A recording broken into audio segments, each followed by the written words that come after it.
सचिन कुमार राय जी, गाजीपुर से। राधे राधे महाराज जी। राधा वल्लभ श्री हरिवंश महाराज जी। महाराज जी, मनुष्य जीवन का लक्ष्य, सत्कर्म और भगवान, इन विषयों के बारे में आपके वचनों से ज्ञान हुआ। आपने मेरा जीवन ही परिवर्तित कर दिया। महाराज जी, राष्ट्र प्रहरी होने का क्या भागवतिक लाभ है? ये मतलब आर्मी में महाराज जी, क्योंकि तन मन और प्राण हम राष्ट्र को समर्पित करते हैं। ऐसे में चिंतन भी राष्ट्रहित कार्यों का अभ्यास जैसे होता है। आप भारत की सुरक्षा में हैं और आप शहीद हो जाते हैं, तो जो बड़ी बड़ी यज्ञों का अनुष्ठान करने वाला स्वर्ग जाता है, कोई साधारण पुरुष स्वर्ग नहीं जाता, तो उसको स्वर्ग लोक की प्राप्ति होगी। और यदि आप नाम जप करते हुए और फिर शहीद होते हैं तो आप परम पद के अधिकारी होंगे, भगवान को प्राप्त हो जाएंगे। कुछ नहीं करते हैं, केवल राष्ट्र सेवा में समर्पित है, तो इससे आपको स्वर्ग लोक की प्राप्ति होगी। भगवान ने अर्जुन को कहा, धर्म युद्ध करते हुए यदि तुम मरोगे तो तुम्हें स्वर्ग मिलेगा, अगर जीतोगे तो भूमि का राज्य मिलेगा।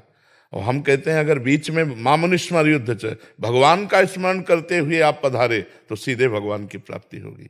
नारायण पुत्र का नाम रखने से अंतिम समय पुत्र मोह में नारायण पुकारा तो उसे परम पद मिल गया। भगवान के पार्षद आए और यमदूतों से उनका छुटकारा दिला दिया। यदि आप राधा राधा जपोगे, जानबूझ के नारायण नारायण जपोगे, कृष्ण कृष्ण जपोगे, और फिर उसमें कोई माला लेने की थोड़ी जरूरत है।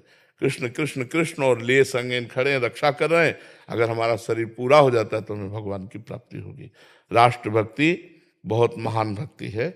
हम आज भी राष्ट्र भक्तों को प्रणाम करते हैं, नमस्कार करते हैं, उनका स्मरण करते हैं, क्योंकि उन्हीं की वजह से आज हम स्वतंत्र नाम कीर्तन कर सकते हैं, भजन कर सकते हैं। अगर हम परतंत्र होते तो कैसे कर सकते थे? देखो, हमारे देश प्रेमियों ने वंदे मातरम कह के फांसी के फंदे को चूम के जैसे ब्याह का जयमाला ऐसे गले में डाल लिया। मुस्कुराहट उनके मुख से नहीं गई, बहुत त्रास दिया गया। लेकिन हम भारतीय हैं और भारत की रक्षा के लिए अर्पित हैं, तो हमारा शरीर छूटता है तो पवित्र देश स्वर्ग लोक की प्राप्ति होती है। अगर नाम जप करोगे तो भगवान की प्राप्ति होगी, घाटा तो है ही नहीं। महाराज जी, जैसे अभ्यास करते हैं नाम जप का जी, और कार्यरत रहते हुए उसमें कार्य के प्रति कार्य कुशलता, मतलब जो भी हमारा प्रशिक्षण है उसमें हम अपना पूरा ध्यान देते हैं। जी, ध्यान नहीं दोगे तो चूक हो जाएगी। जी, चूक हो जाएगी और उसमें हम कार्य कुशलता उत्तीर्ण प्रवीण नहीं होगा हमारा। बिल्कुल बिल्कुल। तो जब नाम जब छूटता महाराज जी, तो व्याकुलता होती है कि क्या हमें भगवत प्राप्ति होगी कि नहीं। उसमें हम बता रहे हैं, ये व्याकुलता ही भगवत प्राप्ति कराती है। तद विस्मरण परम व्याकुलते थी। ये जो आपके अंदर आ रहा है कि नाम छूट रहा है, नाम छूट रहा है, तो छूट नहीं रहा, उसका स्मरण हो रहा है। अब सहज स्मरण नहीं हो रहा, अब व्यथापूर्ण स्मरण हो रहा है, क्योंकि हम जिस कार्य में लगे उस कार्य में तन्मयता चाहिए। अगर तन्मयता एकाग्रता छूटी तो आपका अहित हो सकता है, आप कुशल हमारे राष्ट्र सैनिक नहीं हो सकते हैं। इसलिए हम जो कार्य कर रहे हैं उस कार्य को भगवान की पूजा माने। और जैसे हम 2 घंटे सेवा में रहे कि 2 घंटे हम स्मरण ही नहीं कर पाए, तो 2 घंटे को सीधे भगवान को अर्पित करते हैं। ये भगवान को अर्पित किया हुआ कर्म भगवत प्राप्ति करा देता है। और सेवा कर्म संपूर्ण सृष्टि का ये भगवान की सेवा है। अर्जुन जी कह रहे हैं कि मैं संन्यास लेकर के एकांत में भजन करूंगा, भिक्षा का अन्न मांग कर पाऊंगा, पर युद्ध नहीं करूंगा। युद्ध रूपी कर्तव्य कर्म का त्याग करने की बात अर्जुन जी कहते हैं।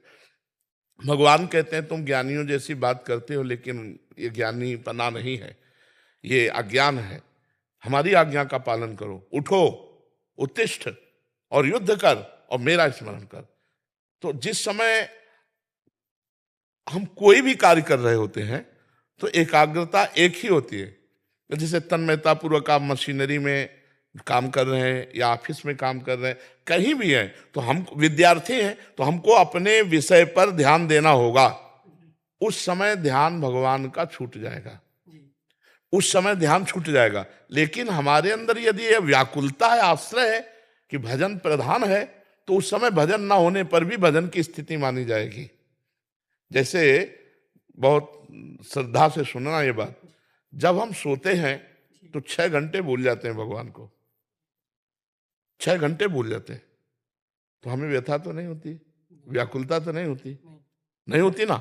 लेकिन अगर हम सोते समय राधा राधा रटते हुए और हमारे अंदर थोड़ा सा ये है कि यार 6 घंटे आप नींद में चले जाएंगे, तो जितनी देर हम जगें राधा राधा राधा राधा सो गए, अब जगेंगे तो निद्रा समाधि स्थिति, उसका भजन माना जाएगा। हम मूर्छित हो गए तो हमसे भजन होगा नहीं, भगवान का स्मरण होगा नहीं। अब उस समय हमारे प्राण छूट जाते हैं तो क्या हमें भगवत प्राप्ति नहीं होगी? पक्का होगी। मूर्छा के पहले यदि हम राधा रटते रहे तो मूर्छा अवस्था भी राधा मानी जाएगी। तो आप कार्य में जाने के पहले राधा रट रहे थे, जब कार्य में गए तो 4 घंटे 6 घंटे 10 घंटे आप कार्य में मगन रहे तो आपको भजन ही माना जाएगा। ऐसे भजन होता है। नहीं तो जैसे हम आपसे बात कर रहे हैं, सुबह से हम लगे, हमारा 12 बजे से एक दिनचर्या चलती है, 2 बजे रोड में आ जाते हैं, हजारों सबसे मिलते हैं, ऐसे सत्संग ये सब चल रहा है। अब हम एकाग्र तो नहीं है। अगर हम आप अपनी जगह एकाग्र हो जाए तो हम सुन ही नहीं पाएंगे कि आपने प्रश्न क्या किया, क्योंकि एकाग्रता अगर हम अंतर्मुख कर लें तो हमारे कान हैं लेकिन शब्द नहीं पकड़ पाएंगे। अभ्यास होता है ना, जैसे हम अंदर से शांत एकदम घुस जाए अपने अंदर, तो अब तुम बोलते रहो, नगाड़ा बजाते रहो, हमें कोई मतलब नहीं है। तो हम बिल्कुल बाहर है, इस समय बिल्कुल बाहर है कि आप क्या बोल रहे हो, एक एक शब्द पकड़ के उसका उत्तर देना है। लेकिन हम भजन में हैं। हम किसके लिए कर रहे हैं? भगवान के लिए कर रहे हैं। हम आपको भगवान मानकर आपसे बात कर रहे हैं कि मेरे भगवान इस रूप में आए और भगवान की चर्चा कर रहे हैं, तो ये कर्म भगवत अर्थ कर्म हुआ, भगवत समर्पित कर्म हुआ।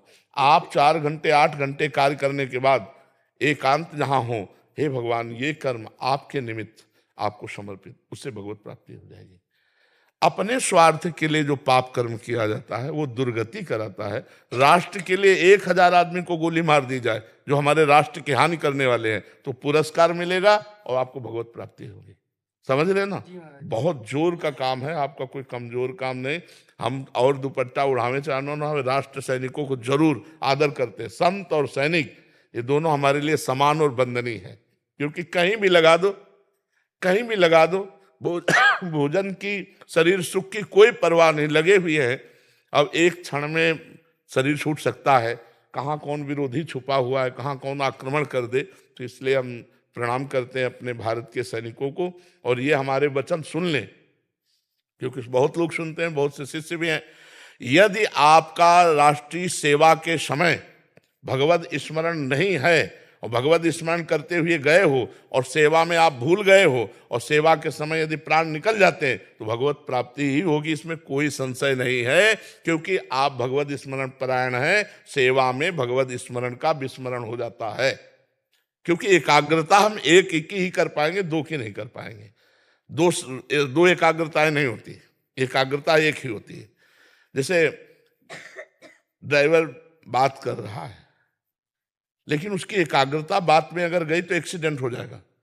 उसकी एकाग्रता ड्राइविंग में है, वो बात भले कर रहा है लेकिन बात जो है वो एकाग्रता पूर्वक नहीं है। एकाग्रता उसकी, अगर वो एकाग्रता करेगा तो फेल हो जाएगा।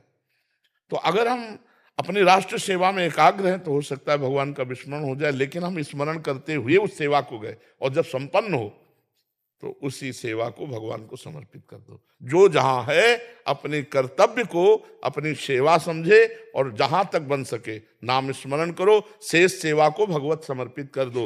वो भागवत धर्म कहलाता है। भगवान को समर्पित हुई सेवा पूजा बन जाती है और वही भगवत प्राप्ति कराती है।